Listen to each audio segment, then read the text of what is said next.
Olá pessoal, eu sou o Marco Antônio Reis e trago mais um episódio extra do podcast Autores e Livros, com o projeto Rodas de Leitura da Biblioteca do Senado. O assunto hoje é a figura do servidor público na obra de dois dos maiores contistas da literatura mundial, o nosso Machado de Assis e o russo Anton Tchekhov, que abordam a figura do servidor quase sempre de forma caricatural e ácida. Mas quais as semelhanças com o atual perfil do servidor brasileiro em pleno século XXI? Esse foi o assunto discutido na roda, conduzida pelo consultor legislativo Luciano Póvoa e pela coordenadora da Biblioteca do Senado, Patrícia Coelho. E teve muito mais. Vamos ouvir. Um tempo atrás eu estava lendo um livro do Tolstói, A Morte do Ivan Ilitch. Nisso ele vai descrevendo como é que foi a carreira daquele sujeito, né, e tudo, progredindo, etc., aquela mesmice, arranjando um apartamentozinho dele, tudo, mas o cara vai indo, resumindo a vida dele aquilo, morre sem amor, sozinho, sofrendo ali, tudo tal. E pouco tempo depois eu estava lendo um trabalho do Machado de Assis também, e eu fui vendo um pouco da descriçãozinha lá pelas tantas no conto, não era o assunto principal, mas também falou de funcionário público. Eu fui falando, poxa, tem tanta coisa bacana que esses caras que eram tão atentos, né, à sociedade. Eu falei, seria interessante fazer uma comparação. Eu falei com a nossa colega Tatiana disso. Eu falei, por que vocês não fazem uma roda disso? Aí ela falou assim, não, por que você não faz uma roda disso? Eu falei, eu não, eu te dei ideia. Aí ela foi embora, correu para o Canadá e me deixou com essa incumbência, e que é um prazer estar aqui falando com vocês sobre isso. Depois que eu propus o tema e o pessoal aceitou, me convidou, e eu agradeço bastante, aí eu fui dar mais uma olhadinha em algumas coisas que eu consegui olhar. A gente está sempre achando. Eu vi que o Márcio achou aqui um poema, uma poesia bem bacana, né? E é interessante também lembrar que hoje é comemoração do aniversário de Carlos Drummond de Andrade. E ele tem um texto brilhante falando de que a literatura brasileira é uma literatura de funcionários públicos, né? Você vai pegar todos os grandes escritores, eram funcionários públicos. Então, já vamos começar falando que, poxa, o funcionário público produz algo muito bom também, que é a literatura aqui no Brasil. Para preparar essa roda também, eu vi uma tese de doutorado escrita por um funcionário público, né, aqui da UNB, sobre como que o funcionário público é retratado na literatura. Muito interessante. Eu não sabia, eu peguei umas coisas rapidinhos dele, só para fazer uma introdução aqui para o nosso tema, sobre a literatura russa do século XIX, que teve no funcionário público uma figura de grande importância. Quando Pedro o Grande ele assumiu a Rússia, né, ele como regente lá, ele viu como é que estava estruturada, né, toda a carreira, que era só por meio da nobreza, né, que assumia esses cargos. Ele reestruturou e criou 18 categorias, né? 7 delas, as 7 principais, as 7 mais importantes, era só a nobreza que assumia. O restante, essas outras, até a categoria número 18, poderia ser assumida por gente comum. E aí começou aquela coisa, comerciantes que começavam a ter uma vidinha um pouco melhor ali, começaram a incentivar os seus filhos, não, vai estudar para você um dia ingressar no serviço público, quem sabe você consegue ainda pular para a nobreza, né? Esse conto aqui da Ana no Pescoço fala basicamente disso, de um carreirismo, né, cego, cujo objetivo final é o cara atingir um grau que permita dar a ele a nobreza, né? E aqui tem umas observações interessantes. Só nos anos de 1840, mais de 150 histórias sobre o funcionário público foram escritas na Rússia e publicadas. 150 histórias só nessa década de 1840, né? E tudo falando basicamente dessa obsessão primordial para poder ascender no ranking, a hierarquia, né, desse sistema criado pelo Pedro, né? E por que eles queriam tanto isso? Não é só para poder ter uma hereditariedade, alcançar a nobreza. Várias regras na Rússia regiam isso. Onde é que você chega na igreja? Onde é que você pode sentar? Dependendo de qual grau que você está, você senta lá perto do padre, mais longe, tudo. Então, a sociedade, com uma visão ali panorâmica, ela consegue identificar se você é uma pessoa de uma classe elevada ou não. E isso, as pessoas começaram a basear a sua vida em, eu tenho que ascender socialmente porque eu não quero ficar ruim perante os olhos dos outros, né? Então, só ler aqui um trechinho, né, ele falou assim, olha, uma vez que até o 14º posto conferia certa posição social, acompanhada do direito oficial de possuir servos, ou seja, mais uma razão de você querer ascender, né? A obtenção do TIM, que seria como se fosse um cargo, né, foi universalmente atrativa. Comerciantes aspiravam a colocar um filho no serviço, a educação tornou-se instrumental para atingir esse cargo, e os filhos dos servidores públicos, né, tenderam a permanecer no serviço. Dentro da hierarquia, todos os aspectos da conduta social, o seu traje, sua maneira de lidar com seus superiores e até mesmo a presença na igreja, em outras ocasiões cerimoniais, foram regulamentados por lei, muitas vezes nos mínimos detalhes. O tanto que era dado de importância a isso. E Dostoiévski comenta, né, ele escreve um trabalho chamado O Duplo, que ele descreve um mundo em que as relações profissionais, sociais e culturais geram uma deformação moral e humana, que faz com que os indivíduos relacionem-se segundo seus exclusivos interesses burocráticos, isolando os que não se vinculam aos seus interesses. É engraçado que eu faço um paralelo aqui um pouco com a minha geração, que até pouco tempo atrás eu conversava com as pessoas, às vezes saía nos barzinhos e tudo mais, os papos giravam exclusivamente em torno de concurso público. E aqui em Brasília, diferentemente de Belo Horizonte, às vezes em Belo Horizonte você se apresenta, as pessoas perguntam, de qual família que você é, de qual cidade do interior que você é, porque todo mundo de Belo Horizonte tem um pé no interior, de Minas. Você quase não vê ninguém de fora de Minas lá em Belo Horizonte. E era mais ou menos isso. Aqui em Brasília onde é que você trabalha? Qual carro que você tem? E aí eu achava isso esquisito. E eu falava, não, eu sou professor do UNB. Eu falava, não, rapaz, tão inteligente, por que você está aí? Por que você não faz um concurso? Eu falei, não, eu fiz concurso, para a UNB. Né? E isso, de certa forma, incomodava. Eu via que era basicamente isso, uma deformação moral e humana. Como é que um sujeito que é professor da UNB, não, faz um concurso para qualquer técnico, qualquer lugar que você vai estar ganhando melhor. Eu falei, gente, que coisa estranha. Isso começou até a me incomodar. Eu fiz o concurso para cá não por esse motivo, para outros, né? Por outros. Né? Então, mas é uma coisa estranha, né? E as relações segundo seus interesses burocráticos. As pessoas, às vezes, se você conversa com alguém, não está num cargo de posição elevada, se torna uma pessoa desinteressante. E Dostoiévski também, no seu romance chamado Gente Pobre, ele descreveu muito bem qual que era a desgraça para o funcionário público daquelas hierarquias mais baixas. A primeira coisa que ele teme na vida é que alguma nobre, alguma duquesa, ria dele, do seu sapato furado no meio da rua. Para ele, ele estaria desgraçado no meio da sociedade. Virou chacota. E a outra coisa que talvez fosse pior ainda é que seu chefe não notasse a sua existência. Né? Então, a classe de funcionários pobres deverá vir a aceitar seus sapatos e pensamentos a ponto de olhar do outro, ou ausências desse olhar não os transformarem em pó. Então, é a grande preocupação dele. Esse conto aqui, que eu selecionei primeiro, que é do Tchekhov, né, que o Arlindo até comentou, o Tchekhov morreu muito novo, né, com 40 e poucos anos. O Tchekhov era médico e ele morreu de tuberculose. E o Arlindo estava lembrando que parece que a penicilina já havia sido inventada, né, já havia sido descoberta, não havia, não?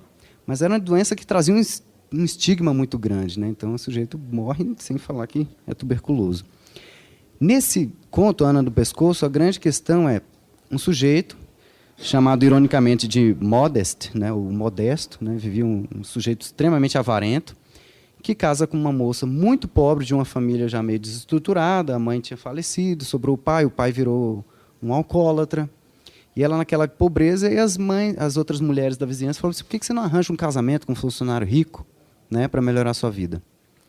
Ela arranja esse casamento a contragosto, triste, e a vida dela não melhora em nada. Ela continua sem poder pedir dinheiro para ele, aquela vida, olha para os parentes que ficaram na miséria, mostrando essa grande diferença da classe social na Rússia no século XIX. Uma grande classe de camponeses vivendo na miséria, aquela classe burocrata que tinha a sua renda garantida, e a nobreza, onde os burocratas almejavam chegar um dia.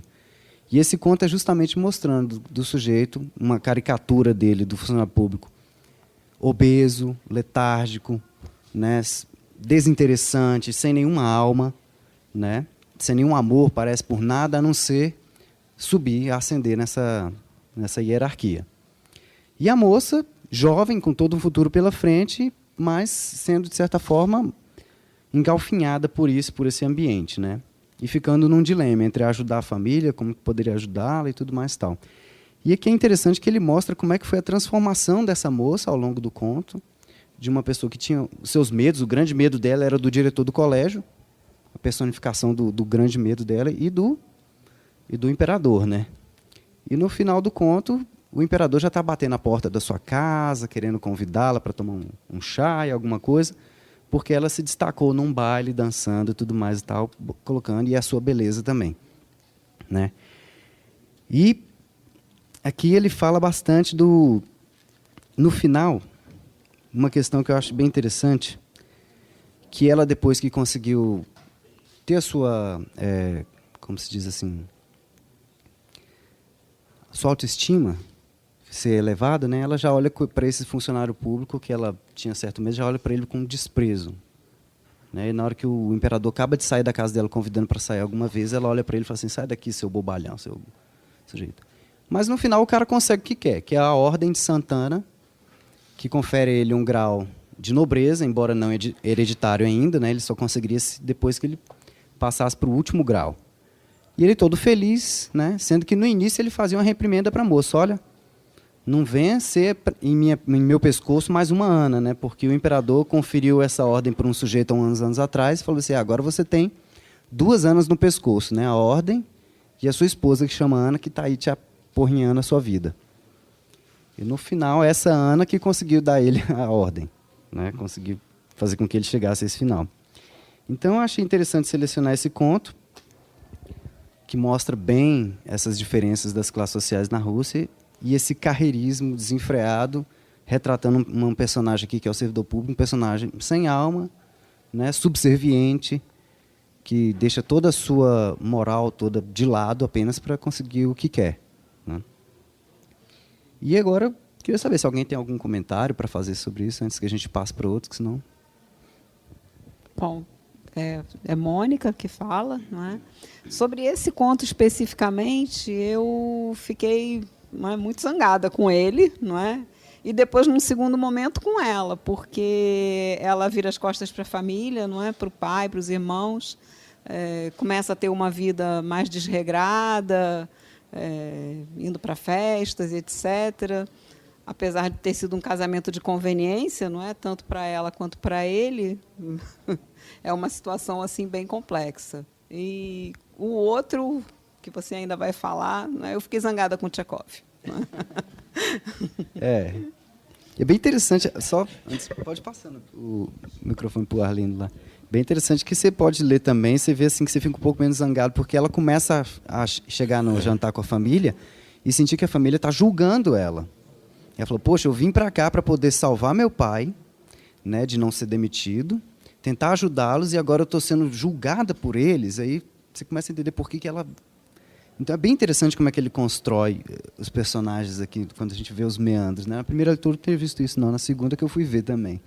Sobre o conto do Tchekov, que 2 coisas que eu acho interessante comentar. Uma é que ele era um escritor realista, naturalista, né? Quer dizer, então é um pouco esse realismo que ele quis, é bem até um pouco rude, né? A forma como final.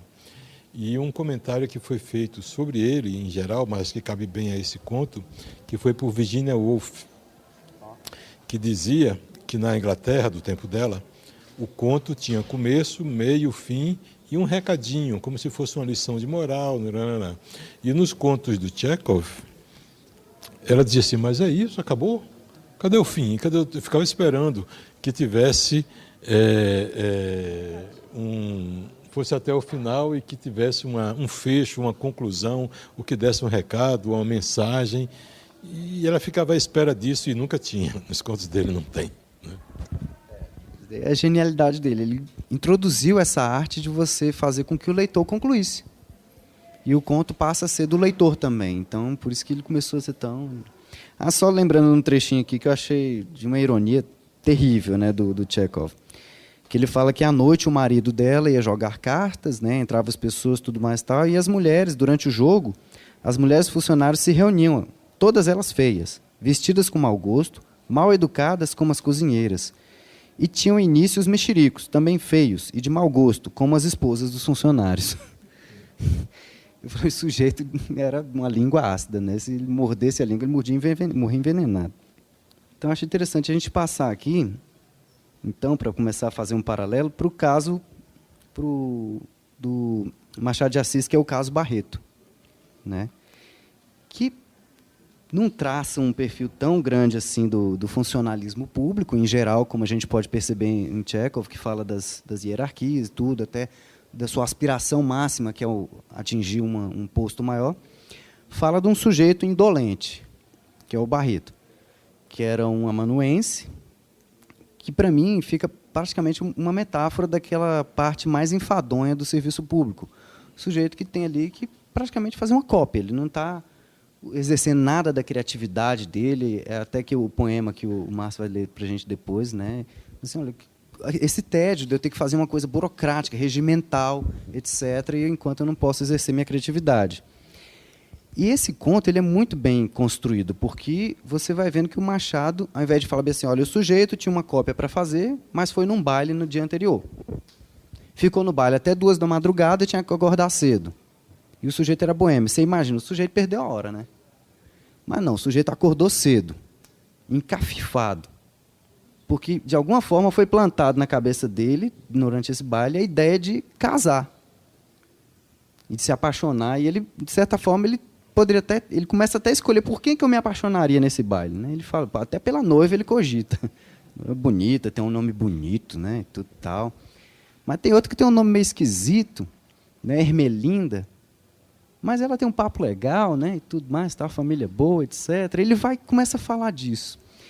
E ao invés do Machado resumir, olha, ele ficou pensando na noite e esqueceu da cópia. Ele faz a gente sofrer junto com ele, durante 8 páginas, como que ele vai divagando. E ele mostra de forma magistral o sujeito assim. De uma hora para outra ele lembra de um poema de Gonçalves Dias, ele começa a tentar lembrar do poema, e erra o poema, ele tenta lembrar no poema dele mesmo, e fala assim, não, meu poema é muito ruim comparado com Gonçalves Dias, vamos voltar para o Gonçalves Dias. Aí ele fala, agora é hora de ir. Mas aí o servo dele deixa um jornal debaixo da porta. Ele pega o jornal, tem notícia do baile, mas, poxa, como é que publicaram? O baile terminou 2 da manhã, o pessoal já está com a notícia, ele senta, aí vê uma notícia sobre um crime bárbaro. Aí ele começa a ler sobre o crime, e você vai entrando junto com ele nessa coisa, você fica, e a cópia? E a bendita cópia que ele tem que entregar, né? E aí, lá pelas tantas, ele falou assim, poxa, eu acho que eu podia casar, mas para casar eu tinha que começar a levar mais a sério essa vida. Meu pai falou para eu estudar, eu não estudei, eu podia ter virado deputado, podia ter sido hoje ministro. Com 28 anos já seria ministro, né? Mas não. E ele falou assim, olha, tem uma parte aqui que ele fala, gente, que é magistral. Ele falou assim, olha, eu acho que eu tenho que levar mais a sério o meu trabalho. E Machado escreve, e achou que o melhor modo de crescer era trabalhar. Não era nem certeza. Eu acho que se eu trabalhar, eu cresço, né? E vai falando, até daquela questão da vaidade do sujeito, que para vestir se demora muito, fica um tempão para escolher a própria meia, etc. E você vai ficando agoniado e nada dá cópia. Até que lá pelas tantas, ele termina de almoçar, pergunta para o garçom que horas são, já 1 da tarde, falou assim, para que chegar na repartição tão tarde assim, já não dá tempo mais nada, tudo. E começa a andar pela cidade, vai parar lá numa charutaria, num lugar lá na tabacaria, onde ele costumava ir quase que todo dia. E, de certa forma, aqui, a gente pensa, qual que é o tema principal de um conto desse? Além da indolência do sujeito, né, que às vezes consegue um cargo público porque o pai arranjou para ele, o próprio pai falou assim, se fosse por meio de concurso, você não tinha entrado, você só conseguia esse emprego para você porque eles resolveram expandir a repartição, precisava de mais gente. Da falta de vontade do sujeito de crescer na carreira, já é o contrário do que é o tema do Chekhov, isso daqui não tinha o menor interesse, né? E também fala muito do poder do hábito. Em vários momentos aqui ele fala, o sujeito ele até quer se apressar para poder chegar na repartição, mas aí o hábito vence ele e de repente ele já está caminhando naquele ritmozinho lento dele. Ele falou assim, nossa, chegou o almoço, falta pouco, nossa, eu vou comer mais rápido. Ele acaba que se esquece, no meio do almoço ele começa a comer no ritmo dele, tudo. Já está tarde, falou assim, não, quer saber de uma coisa? Não, acho que não vale a pena ir para lá fazer essa cópia não. Aí, o corpo dele já leva ele para boemia já de uma vez. Então, esse conto aqui é muito interessante, o jeito que o Machado constrói isso. E já vem a grande distinção aqui, né? Enquanto o Chekhov fala dessa hierarquia e, de certa forma, o sujeito ele quer mostrar alguma coisa para a sociedade, para a nobreza, de que ele tem algum valor, seja pela esposa, seja porque ele se veste bem e cuida, faz a barba direitinho, etc. e tal, né? Já aqui no conto de Machado fala alguma coisa que vários outros autores brasileiros falam, que é um pouco do tédio que seria o serviço público, da vontade de crescer, né, de que você está fazendo uma coisa burocrática ali. Tanto é que esse termo burocrático aqui para a gente no Brasil virou um termo extremamente pejorativo, né, enquanto em outros países acho que não tem um peso tão grande quanto a gente. Talvez na França tenha também, mas não sei em outros países.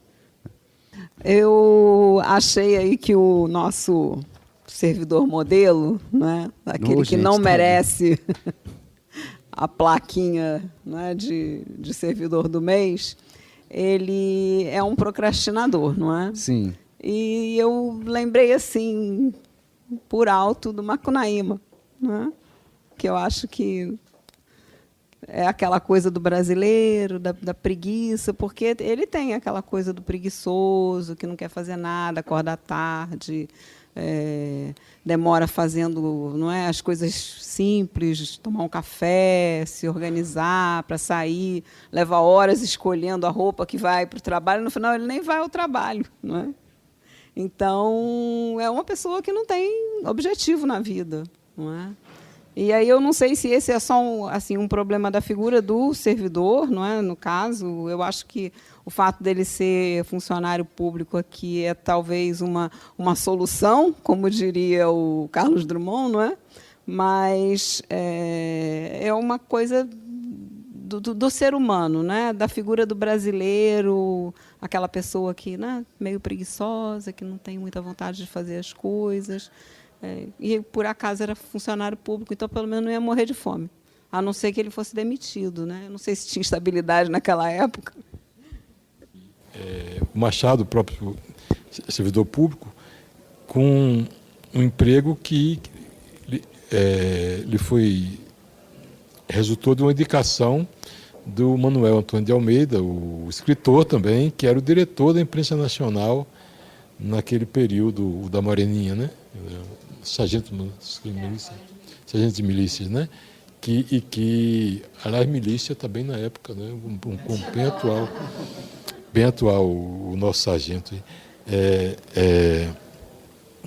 E o Machado, só que ele era um servidor público que realmente, tanto que progrediu na carreira e tal.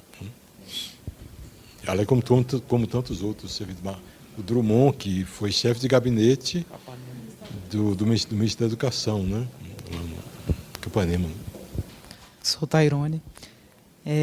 Esse conto do Machado de Assis me chamou muita atenção assim, para a gente trazer também como, às vezes, esses arquétipos históricos eles se reproduzem na visão que a sociedade tem hoje do servidor público, né? Então, é difícil a sociedade enxergar ou até aparecer isso na mídia, as pessoas verem que se produz também inovação, se produz também muitas coisas boas no serviço público, muito em função, eu penso, desse arquétipo que ficou enraizado realmente na sociedade. E Machado aqui está reproduzindo, né, em um tom muito crítico, eu acredito, que aquilo que se visualizava, aquilo que era o serviço público naquele momento. E aí, quando ele descreve, eu achei o conto muito interessante, quando ele descreve assim, essa falta de engajamento, de comprometimento. Olha, houve um aviso anterior, né? Nós precisamos entregar a cópia ao ministro amanhã cedo. E mesmo assim não havia aquela sensação de vestir a camisa, de identidade com o trabalho e tudo. Então eu sinto que nesse ponto nós já avançamos muito, né, no serviço público, mas que esse arquétipo ele ainda perdura assim na sociedade. Realmente a gente não consegue enxergar o serviço público como um espaço em que você não precisa, por mais que o serviço seja às vezes manual, repetitivo, tudo, enxergar como um espaço que você pode inovar, pode contribuir com formas diferentes de entregar aquele serviço. E não tinha também, acredito, uma preocupação, um controle social, né?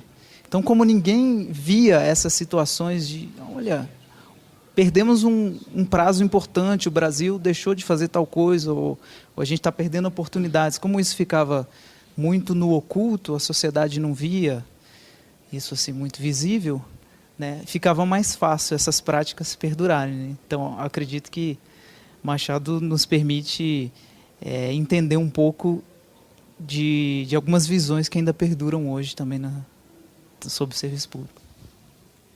É interessante que você vê que o sujeito é indolente, ele não entrega as coisas no prazo, ele chega atrasado na repartição, sai mais cedo às vezes, tudo tal, e mesmo assim continua lá. Né? Então, e Machado ainda faz uma ressalva, mostra assim, que o sujeito era um sujeito inteligente, expedito, tinha letra bonita. Né? Então, quando ele queria fazer o negócio, fazia. Então, assim, por que foi parar no serviço público um sujeito que às vezes em outro lugar poderia estar indo bem, né? Mesmo sendo indolente? E você vê que até aqui em Brasília, eu percebi isso quando vim para cá, quando eu vi muitas pessoas, às vezes, que sujeito formado em engenharia elétrica e estava lá no TCU como auditor, tudo mais e tal. Eu falei, não, beleza, sujeito não tem problema, mas de certa forma, por que ele está ali, né? Muitas vezes, né? Às vezes o sujeito, não quero sair de Brasília, tudo mais e tal. Tudo bem, se o sujeito se identifica, eu pelo menos me identifico bastante com o meu trabalho, o serviço público, sou super satisfeito e identificado. Mas vejo que tem algumas pessoas que são insatisfeitas, mas ficam presos pela estabilidade. Então levam a vida miserável em termos assim, espirituais, se você quiser levar para esse lado, mas não consegue sair dali. Ele está preso àquilo. Né? Eu falei assim, eu não posso largar um salário bom desse. Mas você vê o sujeito levando uma vida triste, né? E muitas vezes preocupado com o próximo concurso. E às vezes você não quer mais... Que nem um caso, o sujeito era auditor no TCU, mas queria ser consultor da Câmara ou do Senado, alguma coisa, porque era um cargo supostamente, né, ganhava mais, tudo mais. Gente, para quê? Aí fez o concurso, veio para cá e ficou triste, não era o que ele queria de jeito nenhum e quer voltar para lá. Porque não sabe o que quer, na verdade. Né? De certa forma, é uma busca pela hierarquia. Dentro de Brasília, você vê muito isso. Né? Você não vê tanto em outras cidades, porque não depende tanto do serviço público, mas aqui eu vejo um pouco disso, vejo certa atualidade. É lógico que tudo aqui são caricatos. Né? O escritor estava em busca de temas, de coisas que se destacam da média para poder fazer um personagem, alguma coisa assim. E lógico que para Machado de Assis chamou a atenção esse sujeito, que era um sujeito indolente, mas tinha um chefe da repartição pública lá, ele não falou, mas era um cara comprometido, que queria cópia na hora, um sujeito que era correto, estava querendo fazer o negócio andar. E, por acaso, a personagem principal era o sujeito que não se sentia instigado pelo trabalho que fazia, de certa forma. Para quê essa cópia? Não vou nem pensar, e o cara era esperto. Bom, daí... Luciano, posso falar uma coisinha rápida? Você levanta uma questão interessante, que é exatamente por que as pessoas, seja na Rússia do século XIX, seja no Brasil atual, até no Brasil do século XIX, né, por que elas fizeram essa opção pela burocracia, né? Essa eu acho que é uma questão muito interessante. Eu acho que você, como economista, né, eu acho que talvez até tenha uma resposta melhor sobre isso. Mas eu acho que tem muito a ver também com as opções limitadas em termos de mercado, né? Eu acho que, seja lá na Rússia do século XIX, eu acho que isso era muito limitado, né? Eu acho que mais ou menos as pessoas extraíam renda do Estado mesmo, né? Eu acho que da mesma forma isso de alguma maneira isso acontecia aqui no Brasil também da mesma época, né? Eu acho que isso de certa maneira se expressa até pela maneira como a gente tem muitos escritores que eram também funcionários públicos ao longo da vida, né? Lá no século XIX a gente tem vários, depois do século XX ainda a gente tem vários, né? Inclusive dos grandes, Guimarães, João Cabral, o próprio Carlos Drummond, né, o aniversário dele hoje, né? Quer dizer, a gente tem o Vinícius, né? A gente tem diversos aí que a gente vai pensar, diversos casos de funcionários que eram também escritores, ou escritores que eram funcionários, né? Quer dizer, eles não eram capazes de tirar sustento da sua própria atividade como escritor, né? Isso também, eu acho que em parte em razão do baixo letramento do país também, né? Eu acho que de alguma maneira isso também se dava na Rússia, na maneira que as pessoas extraíam renda do Estado, né? Eu acho que lá mais até do que a gente viu aqui, né? Agora, uma coisa interessante também, como a gente tem a gente poderia chamar talvez de uma literatura da burocracia nessa época, né? Eu estou pensando aqui talvez num país que tem um mercado, por exemplo, desde essa época tinha um mercado grande, que era os Estados Unidos, mas a gente tem um clássico da literatura da burocracia, que é o Bartleby, né? Do Melville, né? Que é exatamente também, de certa maneira, lembra um pouco esses caras que vivem, esses personagens que vivem dentro desse mundo do escritório, mas de alguma forma vão sendo esmagados por esse mundo também, né? Do Melville, né? Bartleby, o escriturário, que é também dessa época, século XIX, eu não vou lembrar exatamente o ano, mas é século XIX, né? E também um pouco depois, já século XX, a gente tem o Kafka também, que talvez seja o um dos grandes escritores dessa literatura da burocracia, dessa literatura do escritório. A gente vai pensar, por exemplo, que o Kafka também teve uma vida paralela como funcionário de uma companhia de seguros, né? Acho que são coisas aí que são interessantes, né? Eu tinha feito uma leitura muito superficial de uma tese de doutorado que o Luciano gentilmente me indicou, de um servidor público, não é? Marco Antônio Rodrigues, que fez a defesa do seu doutorado aqui na UNB, Contos da Vida Burocrática, o funcionário público na narrativa curta de ficção brasileira. E ele, no primeiro trecho da tese, ele faz uma digressão sobre, não é, servidores públicos que foram escritores ou escritores que viraram funcionários públicos. Então, ele tem duas categorias aqui, o funcionário escritor e o escritor funcionário. O escritor funcionário, segundo o Drummond, não é, ele próprio, porque é um escritor que, por circunstâncias da vida, assume um cargo público, não é? O Rodrigues de Melo Franco e outros. E, no caso do funcionário que é escritor, tem o Oswaldo Orico, o Herman Lima, não é? E outras pessoas. Aí eu comecei a pensar, não é? Tem vários servidores públicos que são, inclusive aqui na casa, nós temos o caso, e eu, que não tenho tanto tempo de Senado, vou pensar só em duas pessoas que eu conheço, que é o Maurício Melo Júnior e o Alexandre Gazineu, que recentemente se aposentou, que são escritores. Mas eu sei que existem outros aposentados ou então ainda na ativa. Eu não sei se a nossa circunstância, não é, de servidor público facilita ou nos leva a termos interesse, não é, no ato da escrita, mas é uma coisa muito interessante. No Brasil, de fato, quando a gente começa a pensar, a lista é extensa. A gente tem Guimarães Rosa, não é, que o Dario citou, tem o Graciliano Ramos, tem o João Cabral de Melo Neto, o Vinícius de Moraes, que foi durante um período curto até ser expulso, não é? Mas foi, o Carlos Drummond, o Machado de Assis, o sargento de milícias, não é? O Manuel Antônio de Almeida, e a gente vai começar a falar e a lista não vai acabar. Eu acredito que, se nós fizermos dados estatísticos consistentes, aqueles escritores que se projetaram e ainda se mantêm na nossa memória, mesmo mais recente, talvez uns 70% sejam ou tenham sido, em algum momento das suas carreiras, servidores públicos. Não é? Eu querendo lembrar aqui que Luciano também, ele é contista, um excelente contista e um excelente poeta, e ilustrador dos poemas dele. Como todos fazemos, quando tem esse tipo de... A gente divulga uns textos, você colocou dois textos, contos fantásticos do Chekhov, e esses contos do Machado, que são muito em cima, especificamente, da figura do servidor público. Mas eu confesso que, quando eu soube que você ia falar aqui sobre servidor público e literatura, eu me deu a cabeça que era um conto que não é especificamente sobre servidor público, mas é sobre, talvez, aplica-se ao serviço público também, né? Que é a teoria do medalhão do Machado, que o pai dá ao filho uma lição de carreirismo, assim, e é de um cinismo absoluto, né? A lição que o pai... Mas, assim, não é especificamente, porque aquilo se aplica também à política, né?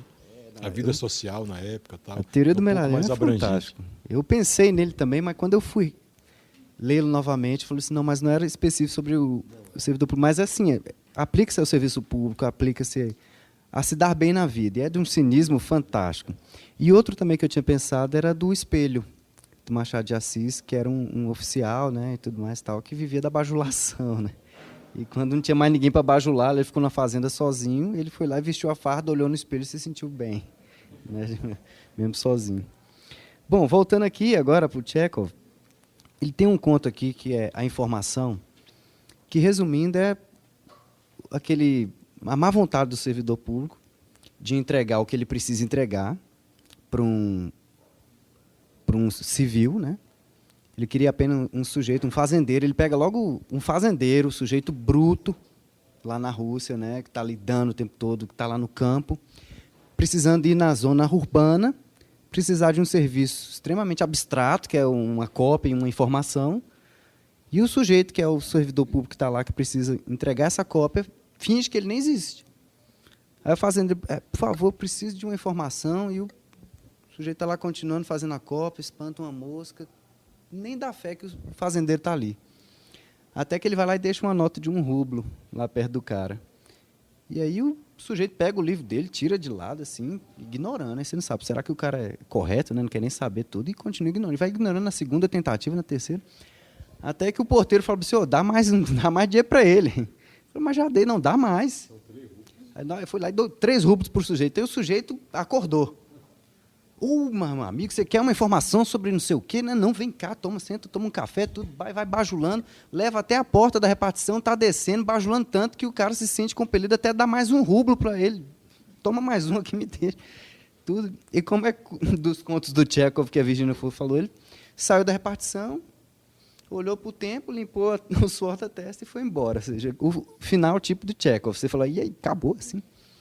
Para a gente parece comum, né? Mas esse conto aqui dele é um dos primeiros a falar desse tipo de pequena corrupção dentro de vender uma informação, de você criar uma dificuldade para vender uma facilidade. Então, quando esse conto foi publicado, assim, foi uma coisa impressionante lá na Rússia, porque as pessoas falaram assim, nossa, eu já passei por isso, eu também já passei por isso, e a projeção do Chekhov, que já tinha nesses contos de humor, foi só crescendo, porque identificaram nele um sujeito que via o que estava acontecendo, né, nas cidades. Bom, e para a gente finalizar aqui, aí depois a gente abre para mais uma discussão, tem o conto, não é um conto, é uma crônica do Machado sobre o empregado público aposentado, e esse daqui é uma que o Machado escreveu, ele tinha 20 anos de idade, e já estava com essa acidez toda para falar do servidor público. Ele ainda nem era, trabalhava como jornalista ainda, o Machado de Assis, né? Mas ele já começa falando de um jeito magistral. Os egípcios inventaram a múmia para conservarem o cadáver através dos séculos. Falei, puxa vida, é um jeito estranho de começar a falar de alguém aposentado, né? Mas já falo. E ele fala que o empregado público não se aniquila de todo na aposentadoria. Vai além, sobre uma forma curiosa, antediluviana, indefinível, que o chamamos de empregado público aposentado. Ele é um espelho a rebu, só reflete o passado, e por ele chora como uma criança. É a elegia viva do que foi, salgueiro do carrancismo, carpideira dos velhos sistemas. Quando eu li isso daqui, eu quase chorei. E ele vai falando desse jeito que faz uma caricatura, até do jeito do sujeito que está ali com a sua caixinha de rapé. E eu lembrei lá do interior do Tocantins, que tinha uns sujeitos mesmo, lá na prefeitura, lá onde meu pai estava, que pegava rapé e ficava cheirando rapé na porta da prefeitura. Falei, gente, 100 anos depois, a caixinha de rapé está ali acompanhando o servidor público. Não é possível. E eu vi assim, infelizmente, parece que algumas pessoas resumem a sua vida ao cargo que estão ocupando. E eu vejo que tem uma crise muito grande de muitas pessoas que se aposentam do serviço público e ficam meio no éter, não sei o que fazer. Por quê? Porque dedicou toda a sua energia a isso, né? Resumiu a sua vida a isso, a crescer e tudo mais, tal, esqueceu que aqui é uma parte da vida, né? E algumas pessoas podem entender apenas como meio de vida, eu não entendo apenas como meio de vida, mas uma parte relevante da minha vida, que é a minha profissão. Mas não é a única. E a gente vê muita gente que transforma aqui na única. E acho que Machado de Assis estava com esse tipo de pessoa na cabeça. É o sujeito que aposenta, mas não consegue largar o paletó, a bengala, continua indo nas sessões do parlamento para se manter atualizado, só quer falar de política e tudo mais, e ignora todos os outros assuntos que estão à sua volta, né? Ele faz até no finalzinho, sinceramente, eu não consegui entender perfeitamente o jeito, o lirismo do Machado, que ele falou assim, olha, nem todos são assim, né? Nem todos os funcionários públicos aí. E ele falou assim, olha, o leitor de certo conhece a individualidade que eu estou falando, né? Cada pessoa que aposenta vai ser de um jeito. E ele fala, quanto a mim, o servidor público aposentado, ele é inofensivo como um cordeiro. Deixem-no mirar-se no espelho dos velhos usos. Falar em política, discutir os governos, não faz mal, né? E eu não sei, eu fiquei nessa dúvida assim, se ele estava querendo dar uma amenizada na figura que ele acabou de descrever ou não, né? Mas, de qualquer forma, para alguém que estava com 20 anos lá no Rio de Janeiro, já observar o servidor público aposentado desse jeito era bem crítico. Né? Você estava perguntando se a gente tinha algum conhecimento nessa... Oi, desculpa. No caso aqui dessa frase... Falar em política, discutir os governos não faz mal. Mas eu acho que essa coisa do aposentado, e aí não só do servidor público, eu estou falando isso de experiência pessoal, eu acho que toda pessoa que vai chegando numa certa idade, que não tem mais uma ocupação, ela acaba falando dessas coisas, das suas recordações, falando mal do governo, falar das coisas do cotidiano, repetindo as coisas... E não necessariamente porque era servidor público e teve uma vida monótona, não é, enfadonha, mas porque quando você chega numa certa idade, os assuntos vão ficando menos assim, costumeiros, não é? Então você tem que recordar coisas do passado e ficar repetindo sempre as mesmas coisas. Eu acho que aqui, talvez até pela juventude que ele tinha nessa época, né, porque era ainda um jovem de 20 anos, era essa visão que ele tinha das pessoas com mais idade. E que ele resumiu na figura do funcionário público, mas que eu acho que se aplica a outras pessoas idosas e aposentadas, não necessariamente funcionários. Quero colocar dois assuntos que você está trazendo. Um é essa questão da relação ativo e inativo, trabalhador ativo e aposentado.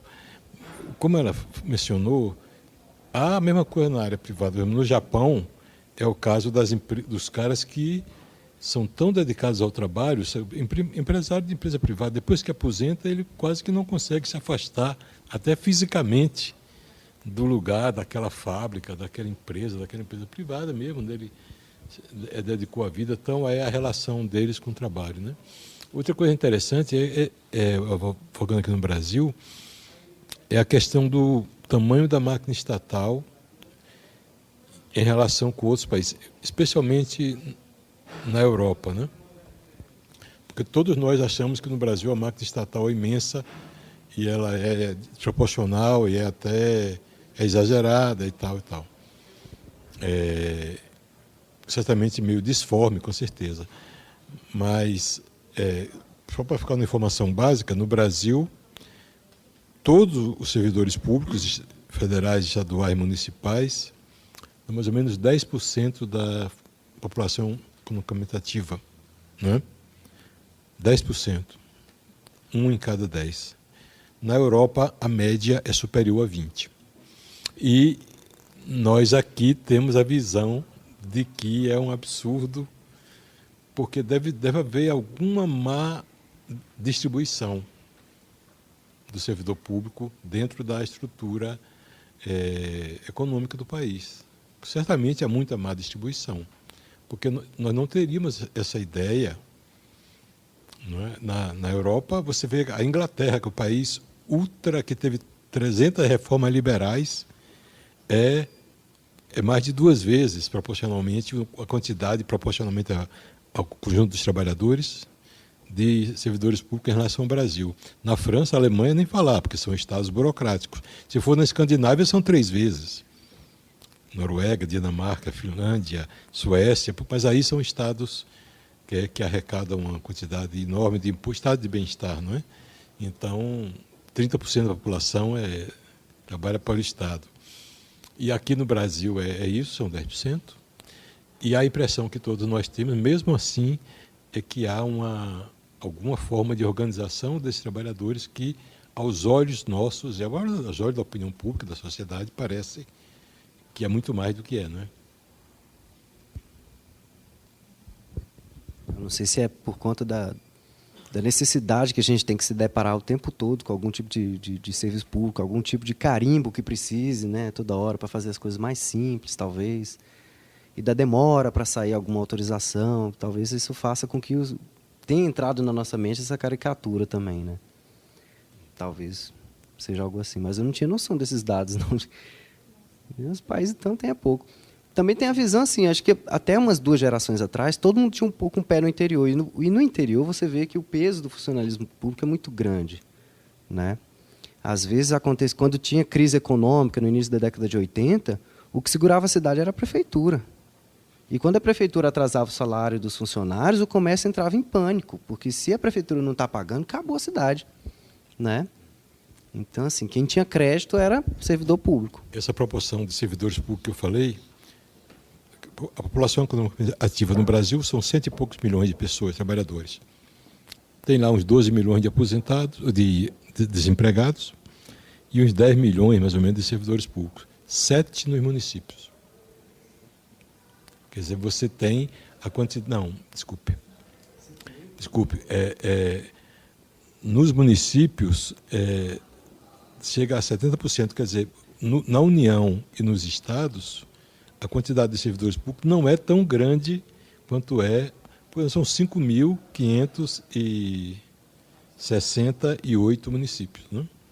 E há municípios que têm, por exemplo, o estado de São Paulo tem mais professores que a União, tem mais policiais que a União. Então, essa questão, talvez agora com o Poder Executivo propondo a reforma, que vai propor cortar e tal, a sociedade, nós mesmos temos um pouco a ideia. Né? O Senado tem 9 mil pessoas que trabalham aqui. Os servidores efetivos somos 2 mil. 2013, hoje, segundo o site do Senado, 2013. E há toda a informação que, porque a quantidade de servidores, que há muitos comissionados, há muitos terceirizados, né? etc. Comissionados terceirizados são 7 mil. Nós somos 2 mil, os servidores efetivos. Como é que pode? Bom, tá aí, infelizmente, nossos autores ajudaram um pouco a criar esse estigma, porque vai todo para... Toda criança na escola vai acabar lendo um pouco sobre isso e vai ter influencia um pouco da visão. Às vezes a visão que a gente tem hoje é um pouco do que a gente está carregando de um século para trás, né? E vira um estereótipo mesmo. Agora, talvez mudando um pouquinho aqui, voltando um pouco para o assunto, do escritor-funcionário, funcionário-escritor, né? Eu, quando li essa relação também do tanto de escritores brasileiros que foram funcionários públicos, eu fiquei pensando, será que o Estado brasileiro não atuou como uma espécie de mecenas, garantindo para aqueles sujeitos que já estavam no serviço público porque tem alguma habilidade com as letras, gosta do português, que tem facilidade para escrever e tudo mais tal. E no serviço público encontrou o local ideal e falou assim, poxa, eu já escrevo da minha vida toda, na hora que sobrar eu termino meu trabalho rápido, e todos eles, pessoas geniais, provavelmente faziam o seu trabalho também de forma rápida, genial, com presteza, sobrava tempo, escrevia. E aí tem um poema que o Márcio achou também, e você também tinha achado, Mônica, tudo que eu gostaria que um de vocês lesse. Você poderia ler, Márcio? Ele trouxe o facsímile dali, bem interessante. Hoje, como já foi lembrado, mas quando a Mônica me deu notícia que o Luciano ia falar, a minha intuição já dizia que ia ser algo muito agradável, secundando o que disse o Pena, é um grande escritor. E aí eu falei, eu queria levar alguma coisa para o Luciano, uma contribuição mínima que fosse. Mas a ideia era dar para ele pessoalmente. Eu mostrei, ele achou que eu deveria compartilhar com vocês. É um inédito do João Cabral de Melo Neto. Quando ele faleceu, as filhas, visitando os papéis lá, encontrou esse poema aqui. E o Instituto Moreira Salles, naquela série dele, publicou. Mas antes eu queria fazer 2 comentários. Primeiro, a respeito do tema, eu me lembrei imediatamente do Ex-Mágico, que é um conto do Murilo Rubião. Esse autor, cujo centenário foi comemorado no ano que passou. E é um conto saborosíssimo. Ele começa assim: sou funcionário público e este não é o meu maior desconsolo. Imagina, você vai ler. E ele era mágico. Quando ele entra no serviço público, ele perde o dom de fazer mágica. A criatividade, então, na linha do que o colega falou, quer dizer, um pouco... Mas, ao ler esse poema e ver esses nomes todos que foram levantados, e isso que você fez menção do mecenas, né? O Vinícius, por exemplo, eu acho que ele tinha 2 grandes amigos, era o Cão Engarrafado e o Itamaraty, até o dia que cortaram o pescoço dele, vilmente, porque ele, enfim, ele viveu, apesar de muitos queixumes, né? Ele vivia na Califórnia, ele andou, enfim. E aí me veio uma palavra que eu acho interessante assim, claro que é uma dimensão, eu não quero reduzir a isso, mas essa palavra é ingratidão. Eu acho que, às vezes, o funcionário público ele é um pouco ingrato. Assim.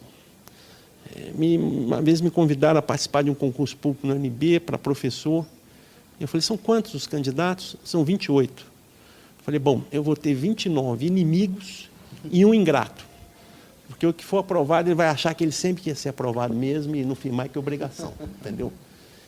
Então, o servidor público ele consome energia nos dias de agora, estudando loucamente e naquilo que você diz. A preocupação, às vezes, não é nem necessariamente com o que ele vai fazer. Né? É o salário. Ele vê lá. Às vezes, em sala de aula, eu brinquei. Falei, olha, abriu um concurso aí milionário. O que é? Barbeiro de necrotério. Aí, como é que vai ser? Quando que vai ser e tal? Eu não sabia nem o que era. O camarada ia limpar, dar banho de fundo, mas ganhava um salário e tal. Depois que ele entra... Mas essa coisa da ingratidão. E a primeira coisa, eu acho que serviço público é servir. A gente não pode esquecer isso. Eu pego dos 3 poderes, um que não é poder, devia ser serviço judiciário. Não é um poder, na minha concepção. Mas eles levaram aquilo tão a sério que hoje em dia está um horror. Eu lembro que quando eu era aluno da Universidade de Brasília, um professor nosso, ele era o corregedor da Justiça Federal. E ele disse, olha, estou com um imenso problema. Porque tem um desembargador que está usando o automóvel 002 e ele acha que deve usar o 001. Isso, eu falei, imagina, isso é um problema seríssimo. Como é que ele vai olhar a filha dele, né? Se ele usa o carro 002, tem que ser o 001. Eu falei, professor, por que o senhor não suspende a utilização dos carros? E deixa aí 3 anos, quando o senhor está decidindo, porque essa questão é tão fundamental que a República não pode ter um equívoco desse tamanho. Então, essa ingratidão, me parece assim, ela perpassa um pouco por algum desses autores. Então, o Vinícius, eu ia trazer, mas esqueci, ele se queixa assim do Itamaraty. Não pela perseguição que foi posterior, e a gente sabe tudo que veio depois, isso não se justifica, mas ele lá na Califórnia reclamando porque estava difícil, o salário. E naquela época, eu acho que ninguém nem lembrava que ele estava lá, porque hoje em dia ainda é um incômodo, né? O camarada não consegue se esconder muito. Mas naquela época, você diplomata, na Califórnia, devia ser telex. Aí tinha um fuso horário, até chegar a informação, até responder, aquela coisa. E aqui, o João Cabral de Melo Neto, também diplomata, né? Que conseguiu, e nessas hipóteses, eu reconheço que o dinheiro público foi muito bem empregado, Guimarães Rosa, João Cabral de Melo e Vinícius, falou, vocês vão ficar numa ilha escrevendo, pode pagar, deixa eles escrevendo lá, eu acho que a contribuição seria... Mas o problema é que nem todos são e alguns se acham, né? Mas esses 3, pelo menos... E o João Cabral também, ele conseguiu esticar uma permanência na Espanha, que foi fundamental para a obra dele, para nosso vínculo com a Espanha, enfim. E esse poema tem a ver com Carlos, que é Carlos Drummond, e curiosamente, ele escreve no papel timbrado da Presidência da República, quer dizer, ainda usando o papel. Eu até fiquei constrangido, que eu usei 2 páginas aqui de xerox, eu tive que tirar aqui, eu queria ter trazido, não deu. Quer dizer, já é usando o papel aqui. Eu acho que isso aí, exatamente. E aí ele diz assim, vamos ver se eu consigo ler isso com alguma... Ele fala assim, você tem aí? Não, está aqui, ó, mas eu consigo, aqui tem a letra dele, aqui, ó. Difícil ser funcionário nessa segunda-feira. Eu te telefono, Carlos, pedindo conselho. Não é lá fora o dia que me deixa assim. Cinemas, avenidas e outros não fazeres. É a dor das coisas, o luto desta mesa.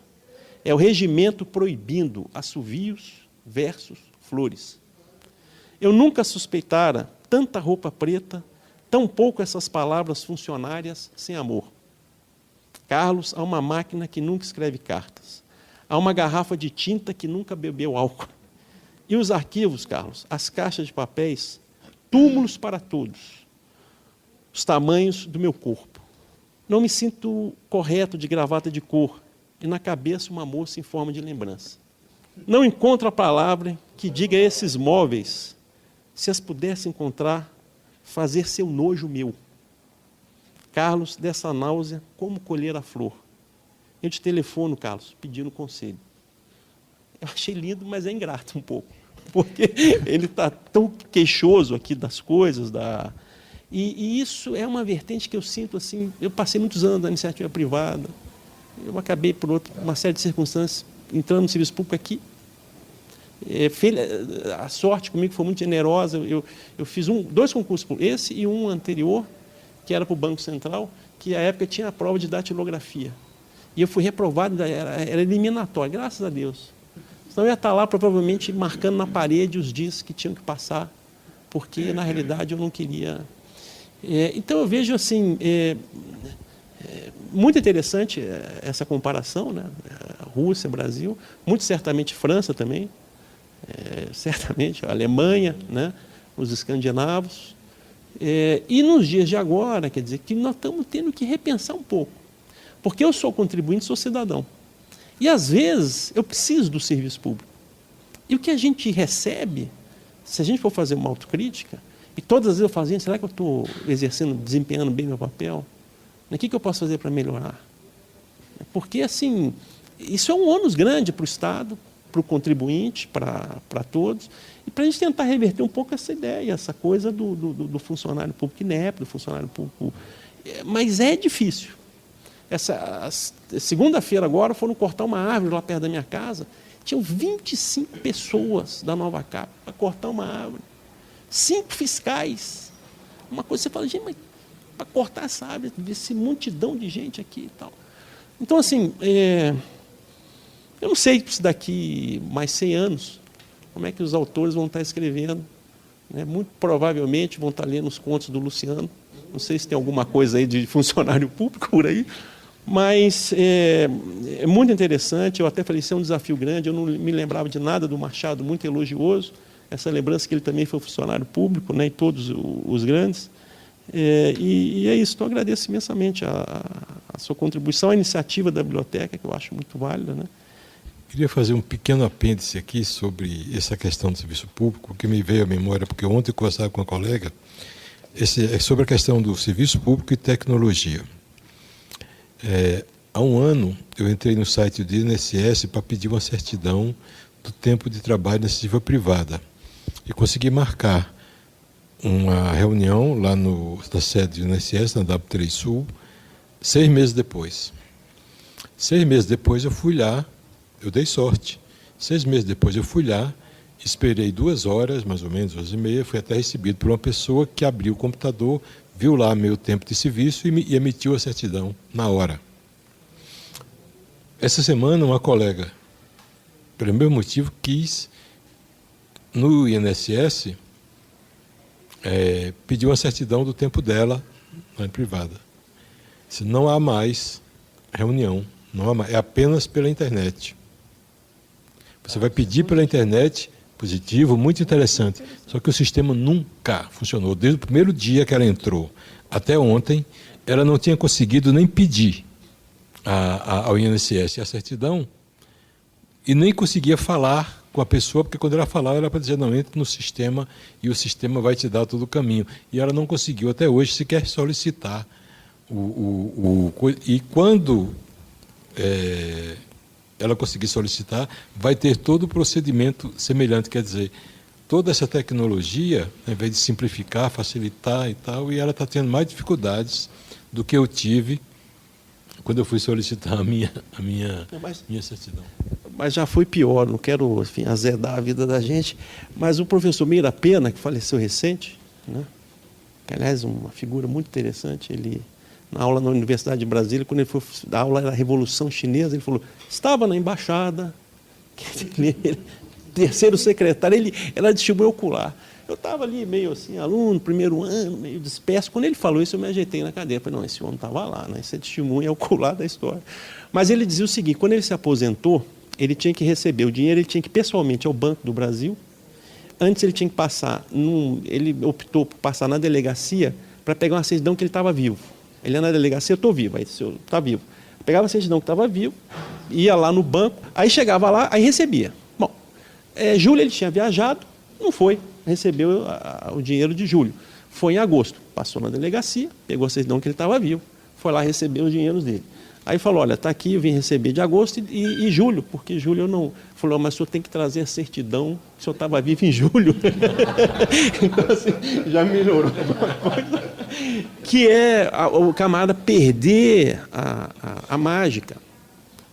E aí é um pouco o lado dramático dessa palavra, burocracia, que só quando você se depara com ela. E às vezes é muito ruim, porque a pessoa não quer pensar. E você fica até meio preocupado, porque se a pessoa cai no chão, ficar de quatro, você não vai levantar mais. Se tiver uma grama ali perto, ali, aí não vai mesmo. O negócio, ele não quer ajudar, ele não quer. Eu não sei se é pior, mas você tinha dado a notícia, eu estou precisando de ir lá, já fiquei triste. Tentar ser rápida, meu nome é Estela. Quando eu vi o tema da roda, eu falei, ai, que bom, vai estar falando bem sobre o servidor público, né? Fui ver. Desculpa. Aí eu vim um pouco com essa expectativa, porque qual é a minha experiência, assim? Até falaram muito sobre escritores, tem um escritor, até o Chico Xavier, que é outro tipo de escritor, né? Mas ele escreveu mais de 400 livros e ele era servidor público. Então, desde criança eu falava assim, ele trabalhava como servidor porque tinha que ter uma forma honesta de não ser pesado para ninguém. Então, sempre tive essa imagem assim, positiva do servidor público.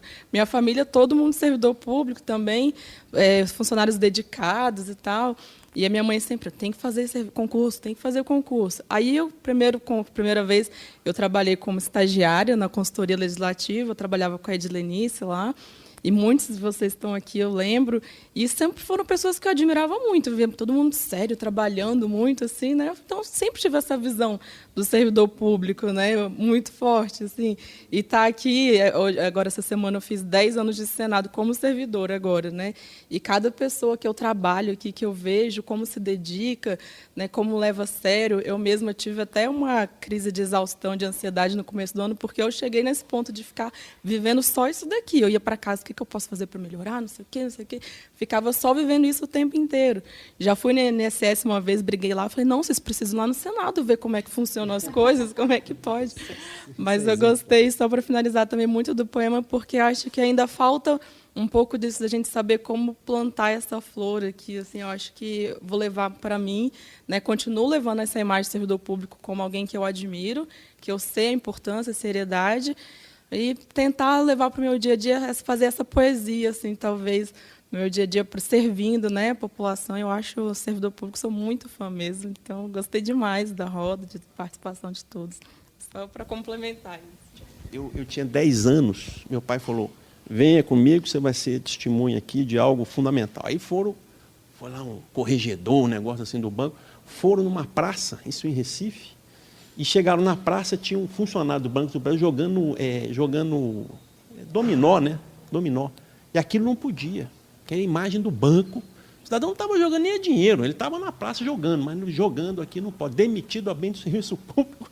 Eu não sei se por trás disso tinha alguma inimizade que o cidadão nutria lá por ele, mas era assim, tinha também uma certa... Né? O pai da Cora Coralina, aqui, nossa vizinha, era juiz de direito, né?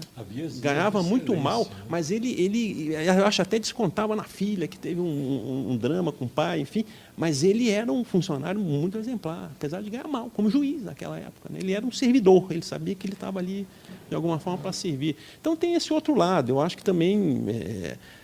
falar bem não vende muito, né? Vamos dizer assim, né? Quer dizer, você vai ver a novela, o cinema, o bandido é que atrai as atenções, na realidade, né? Pode ser também que seja um pouco esse traço. Bom, só complementando essa questão, né, do servidor público, isso, né, me faz refletir assim, o que de fato a gente tem feito no dia a dia para mudar essa visão do servidor público, né? Que de fato para que outras pessoas escrevam e escrevam diferente, né, para que passe uma imagem diferente.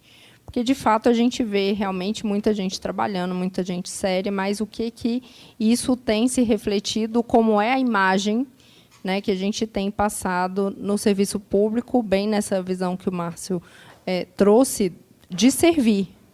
Né, o que, de fato, nós temos feito para servir, né, e muitas vezes a gente se habitua a fazer aquilo de tal forma que passa a ser natural fazer aquilo e você para de raciocinar. Por que eu faço isso há tanto tempo? Né? Por que as coisas são feitas assim? E aí, trazendo essa questão que o Tairone apontou também da inovação, como é que a gente consegue trazer uma inovação para um serviço público? Né? E para aquelas rotinas que muitas vezes são feitas há anos daquela forma, tem a sua razão de existir, mas como mudar isso nesse contexto? Espero que tenham gostado, né? Encerrada a sessão, né? Obrigada a todos pela presença. Nesse podcast, acompanhamos o debate da roda de leitura da Biblioteca do Senado sobre a obra de Machado de Assis e de Anton Tchekov, que abordam a figura do servidor público e da burocracia estatal. Os textos em discussão na roda foram O Empregado Público Aposentado e O Caso Barreto, de Machado de Assis, e Ana no Pescoço e a Informação, de Anton Tchekov.